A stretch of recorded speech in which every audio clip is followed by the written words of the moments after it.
devrait t'entendre. Bonsoir, bienvenue à vous tous sur la Libre Antenne. Donc ce soir, émission spéciale, on va dire, spéciale Jeanne d'Arc, mon cher Alain. Mais non. Ah bon? Ah non, c'est Jeanne la Pucelle. Jeanne d'Arc, c'est un nom qui lui a été donné a posteriori, dans le mythe, mais dans toute sa vie, dans toute son histoire, dans tout ce qui est relaté au cours des procès et de tout ça, c'est Jeanne la Pucelle. D'accord. Même Yéhanne la Pucelle. Donc c'est ça déjà le premier mythe. Oui, alors il y a de toute façon. On va justement présenter. Il y aura aussi un invité avec nous. Alors voilà, on peut raconter l'histoire. Moi, après les Rois Maudits, je me suis vanté. Les Rois Maudits, c'est un succès. Je vais dire, je vais faire Jeanne d'Arc, Jeanne la Pucelle. Et donc, ça fait déjà un moment. Je me suis planché là-dedans. Et puis, j'ai bien vu que l'affaire était un peu grosse pour moi parce que, au fur et à mesure que j'avançais, je trouvais rien de cohérent dans l'histoire johannique officielle, dans la version officielle de l'histoire johannique. Rien de cohérent. Et donc, quand on trouve rien de cohérent, on continue, on lit des bouquins, on investigue, on fait des relations, des recoupements, qui elle a connu, à quel endroit, etc. Ça m'a pris un temps fou. Puis bon, j'ai été malade et j'ai repris après ma maladie et je n'en finissais plus. Je n'en finissais plus. Et donc c'est un peu la même histoire que monsieur Jacques Minier qui va nous assister, puisqu'il connaît l'histoire johannique un peu mieux que moi, et lui, il a eu la même démarche, il a commencé, et puis il a pas terminé, mais sauf que lui, ça fait 5 ans qu'il travaille dessus, et donc il a écrit un ouvrage sur le sujet. Donc comme moi, j'avais déjà préparé un synopsis, et j'avais déjà préparé une histoire, donc on va présenter la chose sous forme d'un dialogue avec Jacques Minier, parce qu'il a des éléments qui, même après mes investigations, je peux vous dire que j'ai passé des jours et des jours et des jours sur Jeanne, comme beaucoup de gens, parce que quand les gens se plongent là-dedans, ils n'en finissent plus, et donc il a donc une connaissance quasi exhaustive du sujet, dans la mesure de ce qu'on peut connaître, parce que finalement, quand on se plonge dans le sujet, on s'aperçoit que les sources sont extrêmement peu nombreuses et qu'il n'existe d'ailleurs quasiment pas de sources qui soient du temps de Jeanne d'Arc, de Jeanne la Pucelle. Ouais. Il n'y a pas de source. Toutes les sources sont des sources postérieures à sa mort réelle ou supposée. Et donc, on voit qu'il y a un gros problème autour de cette personnalité, un gros problème avec l'Église, parce que l'Église en a fait d'abord une hérétique, puis après en a fait une sainte. Alors, d'abord, on s'aperçoit que dans tout ça, il y a des motifs politiques importants qui sont des motifs politiques qui concernent la souveraineté royale. C'est surtout ça. Et donc, on s'aperçoit aussi qu'il y a un problème, évidemment, tout le monde sait, entre la France et l'Angleterre, un problème profond, puisque vraiment les Anglais perdent leur calme face à Jeanne la Pucelle, et que on voit que on sent le complot derrière tout ça, parce que en fait, il n'y a rien qui tient debout. Quand on regarde la version officielle, il n'y a rien qui tient debout. Alors c'est vrai que les catholiques traditionnalistes disent, voilà, c'est une histoire, c'est une sainte, comme on a parlé de Saint-Denis, rappelle-toi, qui s'est baladé de Montmartre à Saint-Denis avec sa tête sous le bras. Bon, évidemment, c'est un symbole. On ne peut pas prendre ça aujourd'hui comme argent comptant. Et donc, les catholiques qui défendent la sainteté de Jeanne, donc à chaque fois qu'il y a quelque chose qu'on a du mal à comprendre, ils disent, voilà, c'est un miracle. D'ailleurs, comme on disait à l'époque. Donc, Jeanne se comporte comme une chef de guerre, elle est experte à la guerre, la seule chose qu'on sait, c'est qu'elle vraiment elle savait faire la guerre, et donc c'est miracle qu'elle savait faire la guerre. C'est une bergère, bon, elle savait faire la guerre, c'est un miracle. Pour moi, je me dis que savoir faire la guerre à cette époque-là, c'est peut-être plus compliqué encore que savoir faire la guerre aujourd'hui. Tu vois, du point de vue de l'entraînement, parce que c'est un entraînement intensif. Hein, monter sur un cheval avec une armure de 25 kg, avec une lance, et aller courir suisse à l'ennemi avec sa lance, après terminer à la hachette, passer des jours complets à cheval, faire des kilomètres, tout ça nécessite un entraînement extrêmement dur et important, entraînement qu'avait tout chevalier. D'ailleurs, jeune, ils commençaient très très jeunes, ils étaient écuyers à 13-14 ans, pas écuyers, pages. On commençait page, et les pages, ils combattaient. C'est-à-dire que Jeanne, elle amène ses pages avec elle au combat. D'ailleurs, il y en a un qui meurt pendant le siège de Paris. Et donc, pendant le siège d'Orléans, je dirais, les Anglais et les Français s'amusent à faire des combats de pages. Ouais, ils rigolent, tu vois. Donc ils mettent des mômes d'un côté, des mômes de l'autre, avec des boucliers d'osier, ils jettent des pierres, il y a des morts. Bon, c'est comme ça, c'est la vie. La vie, elle coûtait pas cher. Et donc, finalement, plus on avance dans le sujet, plus on avance dans le noir. Alors, c'est un peu ce que Jacques a eu comme expérience, mais lui, il a passé plus de temps que moi sur le sujet, et donc il en connaît beaucoup plus. Voilà. Donc, ceci étant dit, la deuxième chose que je voudrais dire vis-à-vis des chrétiens, des catholiques, que je voudrais surtout pas choquer, qui possèdent une sainte, c'est-à-dire un personnage important dans leur croyance, une sainte française, qui a été canonisée en 1920, et que ce personnage, quand on a commencé à en parler sur Facebook, il y a des gens qui m'ont accusé de dire vous voulez détruire la religion. Moi, ce que je leur réponds, c'est que la croyance en Dieu aujourd'hui, moi je suis athée, mais peu importe, la croyance en Dieu aujourd'hui ne peut certainement pas être la même qu'elle pouvait être au XVe siècle. Au XVe siècle, on avait un univers extrêmement restreint, la Terre était ronde, mais on ne savait pas trop ce qu'il y avait. Il y avait un ciel, dans le ciel, le soleil tournait, c'est la vision ptolémaïque, le soleil tournait, et puis il y avait, ils voyaient ça comme des sphères de verre, qui étaient les unes emboîtées les unes dans les autres, il y avait les étoiles, et il y avait Dieu qui trônait en majesté au-dessus de tout ça. C'est-à-dire que les gens à cette époque-là avaient une vision très matérielle de la religion, et qui était proche d'ailleurs des croyances primitives. Pour eux, Dieu, il était là sur son nuage, il n'était pas loin, il y avait la France, l'Angleterre, le Saint-Empire.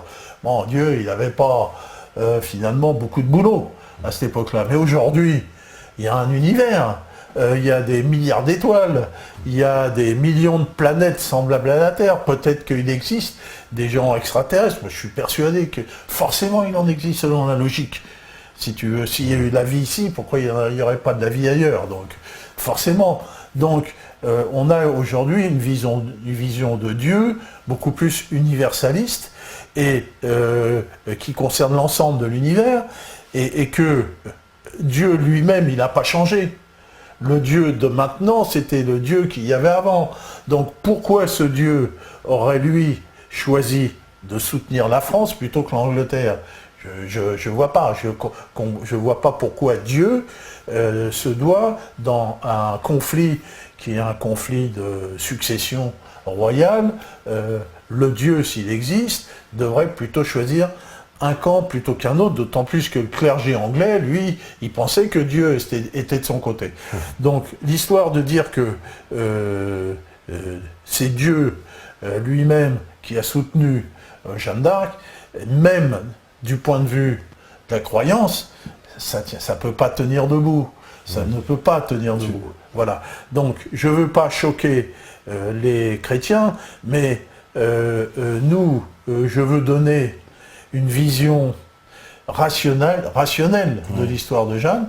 C'est-à-dire que je ne veux pas détruire le mythe, bien au contraire, mais je voudrais que ce mythe national, puisqu'on est là pour défendre la nation, soit un mythe qui peut être accaparé par tout le monde, qui peut être accaparé par tous les Français de toute religion, ou accaparé par des Français qui ne sont pas croyants, parce que c'est une histoire extraordinaire, que cette jeune femme a réellement combattu, et qu'elle a été d'un courage exceptionnel, et donc elle a combattu pour la France, c'est une patriote réelle, et donc ce que je voudrais rétablir, c'est un mythe, mais un mythe qui soit crédible pour tout un chacun, parce que si on ne fait pas ça, les gens qui ne sont pas des catholiques traditionnalistes, on entend partir, ils disent bah oui, mais votre Jeanne d'Arc, c'est ridicule, c'était un mec, elle n'a pas existé, tu vois, hein, donc si c'est pas crédible, ce mythe va être évacué. Donc on va rétablir un mythe en essayant de rétablir une crédibilité qui n'est pas simple, parce que en fait, on ne peut que travailler comme des flics, comme l'a fait Jacques, hein, des flics, c'est une enquête, on peut parler vraiment d'une enquête de police, et que on va procéder par des recoupements, par son relationnel, et on va essayer d'en faire quelque chose qui soit crédible dans cette histoire incroyable. Ce qui est incroyable, seul exemple, moi qui m'a stupéfait, c'est que les Anglais mettent le siège devant Orléans, c'est un faux siège, quoi. C'est pas vraiment un siège, parce que les gens ils rentrent et sortent, ça n'a jamais été un siège. Hein, et ça dure du mois d'octobre jusqu'à début mai. Hein, arrive Jeanne d'Arc, hein, et 3 jours de combat. 3 jours de combat, c'est plié. 3 jours de combat. Alors qu'avant, il y avait des escarmouches, ils se bagarraient d'une façon plus ou moins ridicule. Et donc, le problème est réglé en 3 jours. Je veux dire, quand même, y compris avec les mérites militaires de Jeanne d'Arc, il y a quelque chose de curieux quand même, hein, là-dessus, puisque finalement les Français n'y croyaient plus, puisqu'ils ont été pleurer auprès du duc de Bourgogne pour qu'il enlève ses troupes.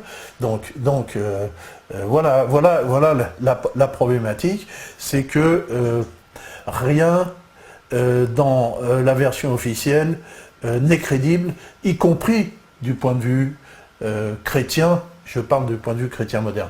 Je ne sais pas ce que vous en pensez. Alors attends, je vais mettre le son. On va donner la parole. Alors on va accueillir notre invité déjà. Alors attends, je te mets le son, qu'on puisse l'entendre. Voilà, donc bonsoir. Oui. Bonsoir. Voilà. Oui, effectivement, j'ai écouté attentivement ce que peut me raconter Alain, et il y a beaucoup de choses, effectivement, de son avis.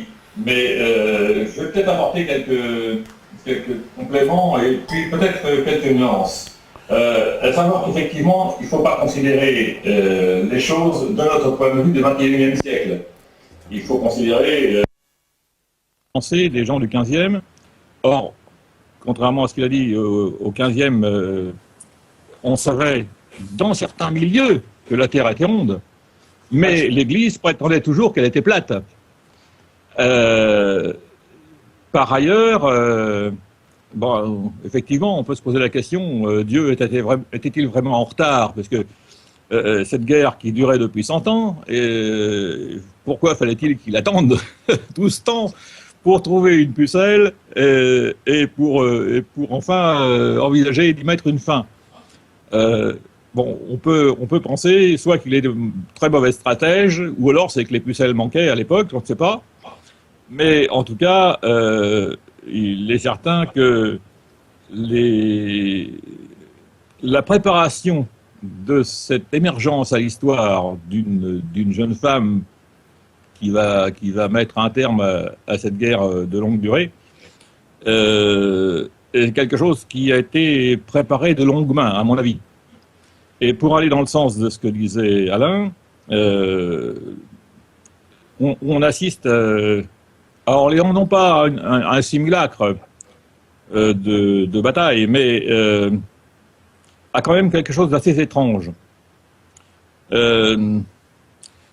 C'est vrai que le siège a été mis en octobre, oui, je crois, de l'année précédente, en 1428. Et ce qui est étonnant, c'est que Jeanne dira qu'on l'avait préparé à partir de l'âge de 13 ans à venir lever le siège d'Orléans. Ça veut dire quand même quelques années avant. Par ailleurs, je crois que c'est Salisbury ou Bedford, je ne me souviens plus lequel, qui dira beaucoup plus tard qu'il ne savait pas qui avait décidé de mettre le siège à Orléans, chez les Anglais. Hein. C'est quand même assez quelque chose d'un petit peu perturbant. Jacques, d'autant plus. Je me permets de vous couper parce qu'on va avoir une grande partie consacrée au siège d'Orléans. Et donc, ouais. Là, je vais continuer à introduire le théâtre. Hein, et donc, ouais. On interviendra et vous interviendrez sur chaque scène, on va dire. D'accord. On peut découper l'histoire de Jeanne. C'est une pièce de théâtre, il y a des scènes. Donc, oui, c'est carrément une mise en scène, et ça se finit par une mise en scène d'ailleurs, oui. Ça se finit par une mise en scène. Donc là, on va commencer par le début, qui est en fait... Si vous pouvez, pardon, juste Jacques, si vous pouviez relancer votre caméra, parce qu'en fait, on a l'image qui s'est bloquée un peu. Si vous pouviez juste... bon oui, si vous pouviez relancer la caméra. Alors, donc, ici... Ça va mieux ça va arriver, je pense, que c'est reconnecté. Je peux continuer? Oui. Bon, donc on va passer la vue 0, hein, chers amis, qui est l'arbre généalogique de Philippe le Bel. Hein, et on va commencer par la fin de notre précédente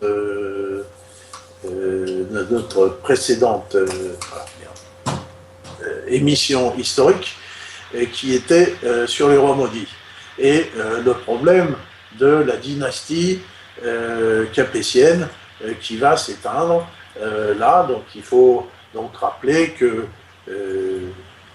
la problématique est que la femme du fils de Philippe le Bel, je ne sais pas si c'était Philippe le Long, là ça ne marche pas ma clé. Donc, elle a été donc prise comme adultérine, hein, elle a été emprisonnée et elle a eu une fille qui est Jeanne de Navarre, Jeanne II de Navarre, et que cette Jeanne II de Navarre, on n'était pas certaine qu'elle était engendrée par un roi. Et donc, on a inventé une loi salique pour l'empêcher de devenir reine de France, puisqu'elle devait être reine de France. Et finalement, voilà. Bon, ça y est, j'ai un petit incident, mais ça fait rien. On va continuer. Donc cette Jeanne de Navarre, on invente une loi salique pour la mettre de côté, mais en plus on lui fait signer une renonciation au trône de France, hein, pour être sûr, c'est les deux côtés.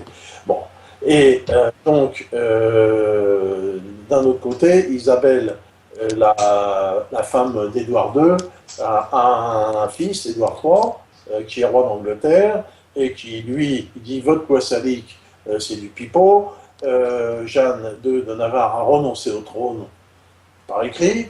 Donc, l'héritier, moi je suis un véritable capétien, hein, évidemment, c'est le petit-fils de Philippe le Bel, c'est l'arrière-petit-fils de Saint-Louis, et donc il dit, moi je suis vraiment l'héritier réel du trône de France, Édouard III. Voilà. Et donc, c'est là que se pose le problème.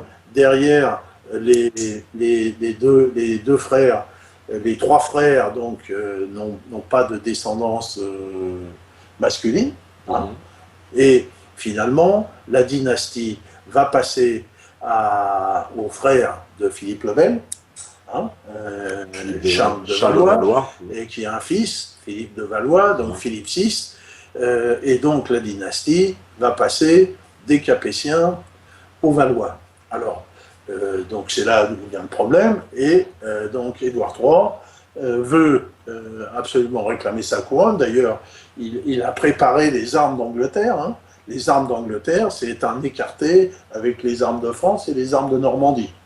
Donc, et pendant longtemps, d'ailleurs, les rois d'Angleterre diront qu'ils sont rois de France et d'Angleterre, jusqu'à la reine Victoria et Napoléon III. Voilà. Donc, pour lui, il dit, le roi de France, c'est moi.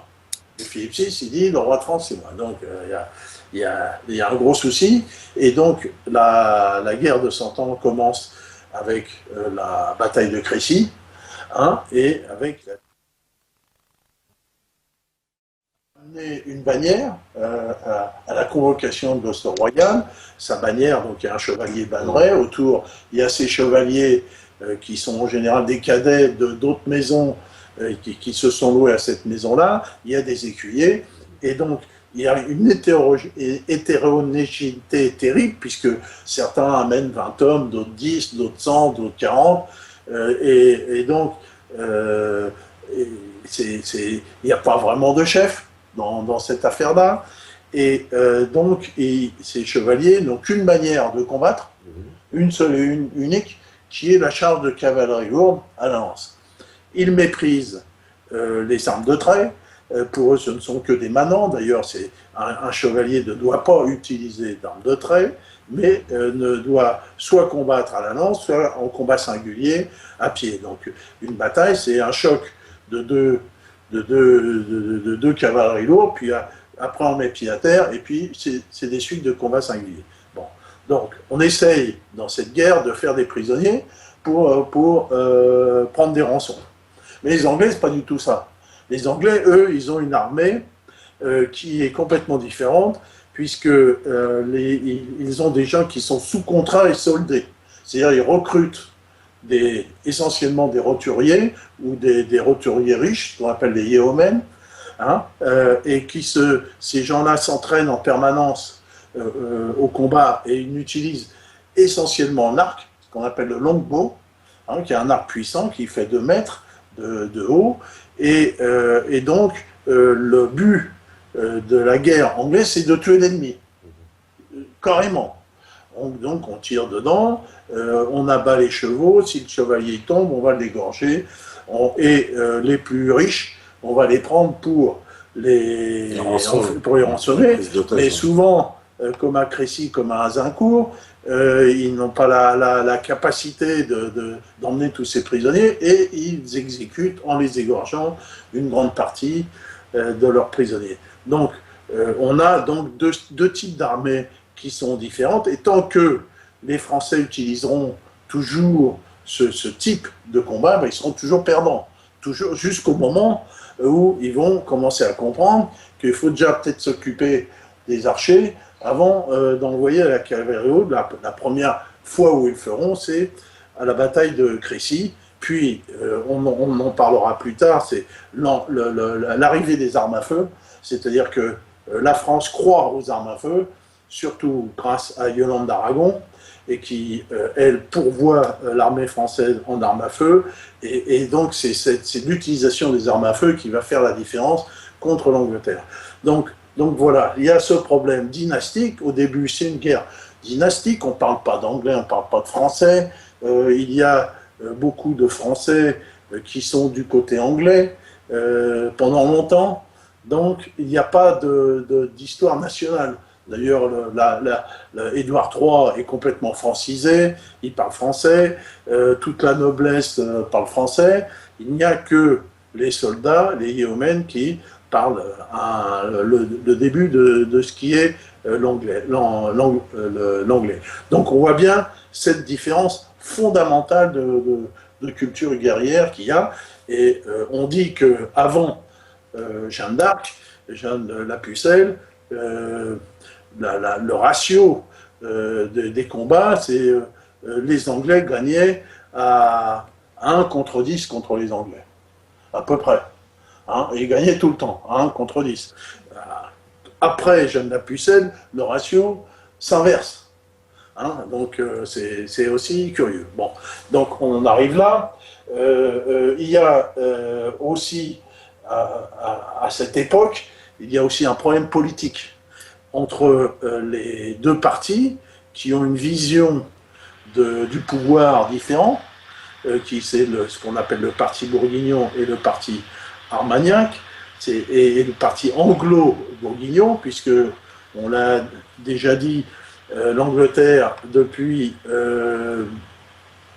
Jean Santerre et la Magna Carta, possède un parlement, hein, une chambre des communes, et que cette chambre des communes prend de plus en plus de pouvoir, et que à cette époque-là, au XVe siècle, la chambre des communes vraiment dirige le pays.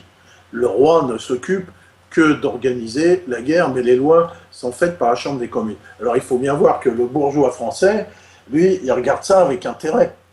Hein, il se dit, bah tiens, sous le système anglais, moi j'aurais plus de pouvoir. Et donc, les bourgeois, surtout à Paris, réclament ce pouvoir, et donc il y a souvent des révoltes. Donc il y a la révolte des cabochiens, hein, des bouchers, des écorcheurs, enfin ces gens-là, donc une révolte terrible du parti bourguignon, et on peut passer la vue numéro 2, hein. Là, on va passer, la une, je la passerai après, la vue numéro 2, où on voit les massacres terribles qui se passent à Paris, où les cabochiens et les anglo-bourguignons massacrent les Armagnacs, et ce massacre reviendra dans l'autre sens. Donc on s'entretue quasiment pour des motifs qui sont en fait des motifs politiques. Donc, là où commence notre affaire, c'est donc au traité de Troyes. Alors le traité de Troyes, Jacques, c'est quelle année? C'est 1420. 1420, traité de Troyes. Donc là, passez-moi la vue 1, hein, on voit la carte de France, la vue 1, et donc on voit là que d'après ce traité de Troyes, la France est coupée en deux. Donc il y a une partie anglaise qui est donc le nord, en gros le nord de la Loire, et aussi avec l'Aquitaine, et une partie qu'on appellera le royaume de Bourges.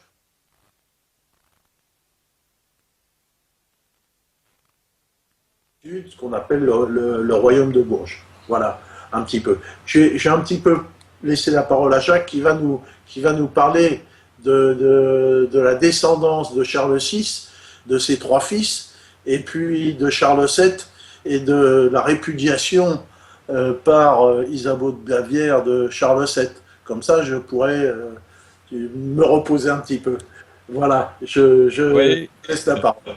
Hein, sur Charles VII, la descendance, et Isabeau de Bavière. Oui, effectivement, ce brave Charles VI, qui était un petit peu fou, avait eu déjà d'Isabeau de Bavière un certain nombre d'enfants, dont 3 fils qui auraient pu être en âge de régner à l'époque, au 1420, à l'époque du traité de Troyes. Sauf que il y en avait un qui était mort tout bébé, le deuxième relativement jeune, et le troisième quelques mois avant la signature du traité. Ce qui fait que, en réalité, en fonction de la loi dont vous parliez tout à l'heure, c'est-à-dire la succession par les mâles, ouais. Il n'y avait plus personne, sauf le dauphin Charles.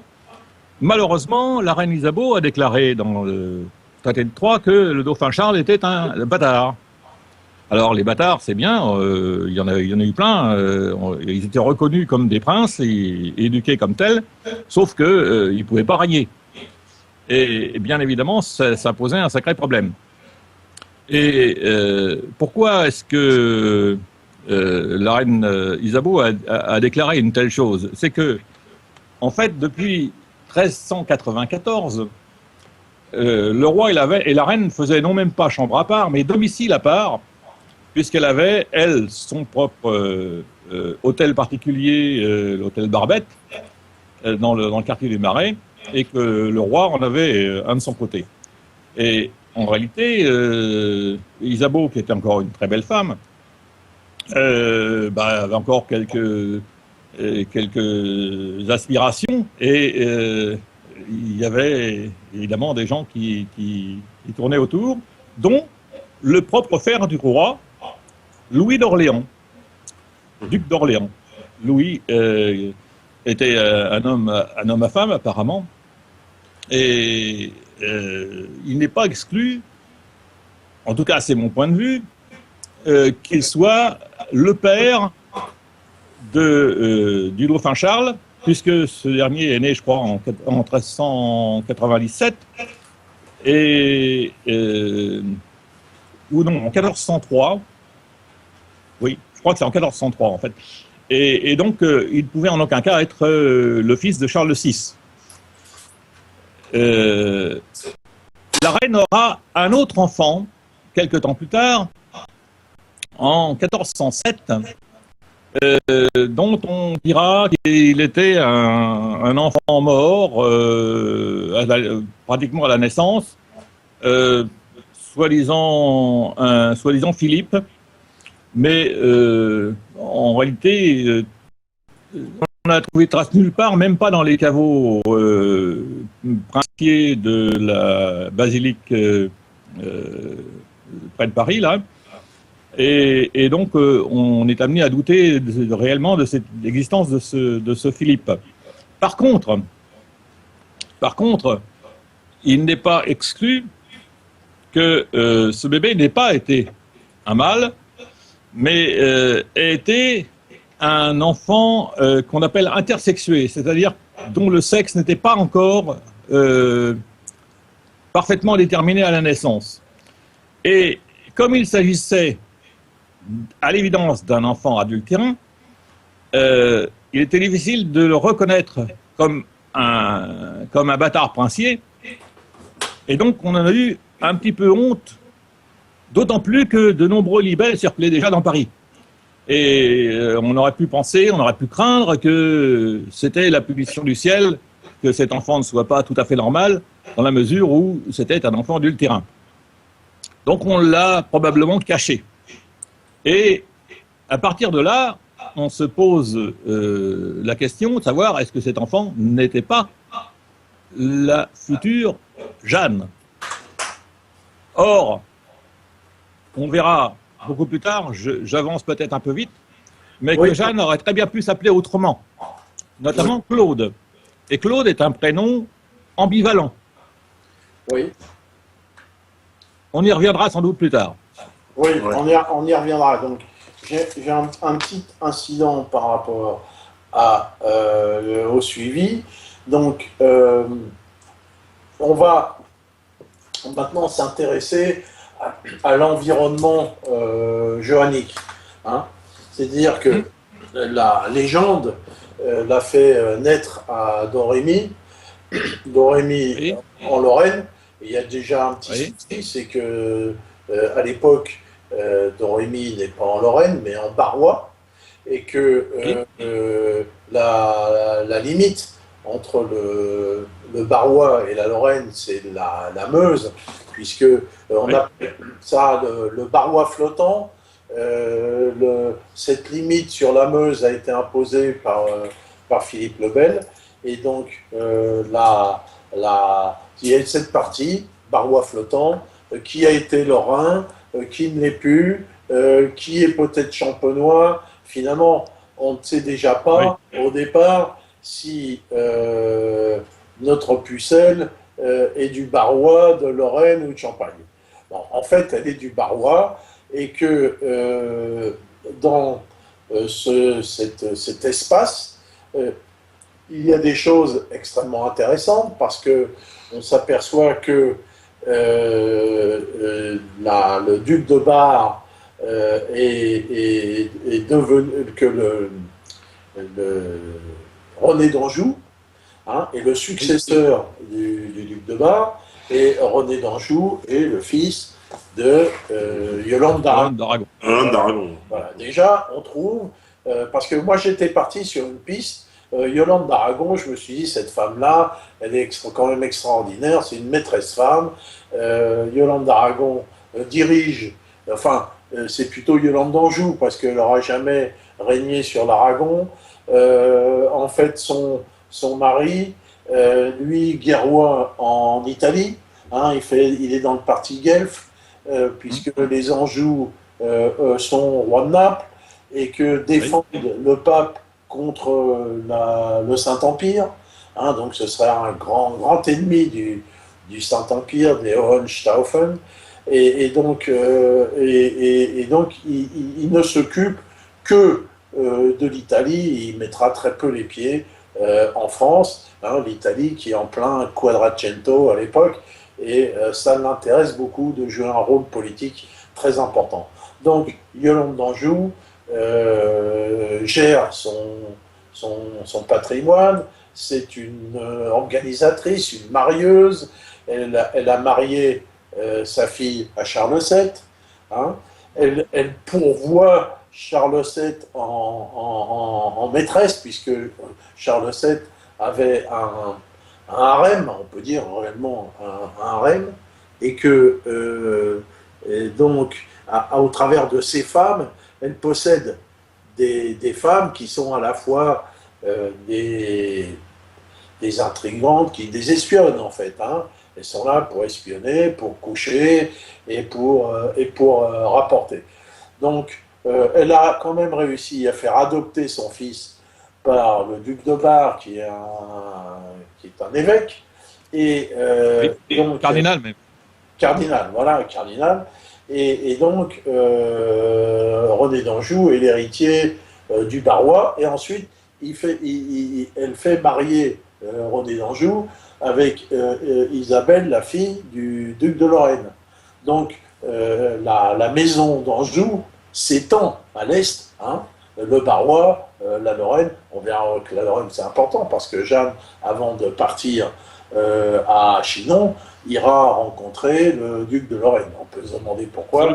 Mais on sait quand même pourquoi, puisqu'il y a toujours derrière Jeanne soit René d'Anjou, alors soit c'est quoi, Yolande d'Aragon. C'est la fille légitime, Jeanne d'Arc, je comprends pas. Alors, on reviendra sur la filiation. Là, pour l'instant, on est en train de continuer notre enquête de police et de voir cet environnement. Hein. Pourquoi la famille d'Anjou s'intéresse tant à cette jeune femme, hein, et comment elle arrive, et pourquoi elle arrive à être entraînée, puisque on ne peut pas dire autrement qu'elle a été entraînée comme un chevalier, et dans quel environnement. Là, je voudrais montrer les deux vues 3.1 et 3.2, qui sont le château de Méun c'est sur Loire. C'est un château extraordinaire où aimait vivre Charles VII. C'est un château, même Walt Disney n'aurait pas osé faire un château pareil. Donc lui, ce qu'il aimait, Charles VII, il voulait qu'on le laisse tranquille avec ses femmes. Donc il avait ses maîtresses qu'on lui avait fournies, il pouvait choisir, elles étaient plus belles les unes que les autres. D'ailleurs, en 1430, il va avoir Agnès Sorel, hein, et la plus belle femme de l'époque, un sex symbole. Et donc, et lui, pour l'instant, finalement, il n'en a rien à foutre de tout ça. Et il est prêt même à abandonner complètement. Il dit, bon, moi je vais me retirer avec mes femmes, et puis voilà. Mais derrière, la maison d'Anjou ne voit pas ça très bien. Et puis je suppose que la maison d'Orléans, c'est la même chose, mais Charles d'Orléans, le fils de Louis, qui a été assassiné par les Bourguignons, hein, il faut dire ce qu'il est assassiné. Charles d'Orléans, lui, il est prisonnier en Angleterre, il était fait prisonnier à Azincourt, et donc la maison d'Orléans est dévolue au bâtard d'Orléans, bâtard, donc, qui deviendra le comte de Dunois, et qui, lui, est chargé de défendre Orléans. Donc on voit que il y a deux partis dans ce fameux royaume de Bourges. Il y a un parti de dire on va où on négocie, on n'en a rien à faire, qui est le parti aussi du conseiller de Charles VII, qui est Georges de la Trémouille, qui est vraiment un type extrêmement douteux et qui est payé grâce par les Bourguignons. Alors on se demande pourquoi Charles VII a un conseiller spécial payé par les Bourguignons. C'est quand même que tu as une idée, bref, Jacques, de ça. Ouais, je ne suis pas persuadé que c'était le portrait qu'on en a fait soit fidèle. À mon avis, il y a quelque chose de caché là encore derrière, parce que il va falloir qu'à un moment ou à un autre, on parle des Templiers. Non, je te laisserai en parler entièrement tout au long là-dessus. Ça va vous faire drôle tout à l'heure, parce que logiquement, les Templiers ont disparu depuis un siècle à l'époque de Jeanne d'Arc. Or, il en existe toujours, occultés en France, mais tout à fait ouverts et officiels à l'extérieur. Et aussi bien la Trémouille que beaucoup d'autres compagnons de Jeanne d'Arc, à commencer par Gilles de Rais, la Trémouille n'était pas un compagnon de Jeanne d'Arc. Sont de descendance templière. Oui. Jacques, et là, oui. La Trémouille n'est pas un compagnon de Jeanne d'Arc. Bien sûr que si. Il sera toujours hostile. Il a un trait. Non. Oui, non, il approuve pas forcément je dirais, la stratégie. Mais il est du côté de Charles VII, il n'est pas chez les Bourguignons. Et donc, Yolande d'Aragon et Arthur de Richemont essaieront de le faire assassiner. D'ailleurs, il y échappera très peu. Il intrigue pour disgracier Richemont, qui est un personnage important, puisque c'est lui qui va commander les armées françaises avec succès. Donc, oui. donc je ne sais pas. Non, mais il est clair qu'il y a des rivalités d'ego, comme il y en a encore aujourd'hui dans la politique, c'est évident. Mais pour autant, il est forcément du côté de Charles VII. Il n'est pas du côté anglo-bourguignon. Donc, je continue mon exposé. Donc, on voit ces fameux châteaux où aime se prélasser Charles VII avec ses femmes, qui lui, il demande qu'on lui fiche la paix. Et derrière, il y a la maison d'Anjou qui le titille en disant non, faut combattre. Donc là, on va passer la vue 3, la carte. Donc, on voit sur cette vue 3 les deux grandes zones. Je ne sais pas si tu vois les cartes, Jacques. Non, moi je vois rien du tout. Moi, je me vois moi, c'est tout. Je suis en train de passer une carte où d'un côté j'ai entouré la zone de l'Est, qui est la zone de René d'Anjou, en gros, qui est partie qui nous joue. La Yolande d'Aragon, la maison d'Anjou joue un très grand rôle. C'est la zone où Don Rémy, Vaucouleurs et tout un ensemble de lieux extrêmement importants. Puis j'ai entouré la zone autour d'Orléans, en montrant que tout ça, ça va se jouer entre les deux. Cette zone-là et cette zone-là, ça fait partie de l'enquête policière qu'on est en train de mener.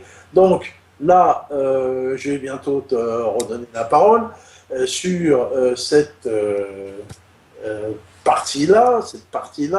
Alors, on va passer la vue 5.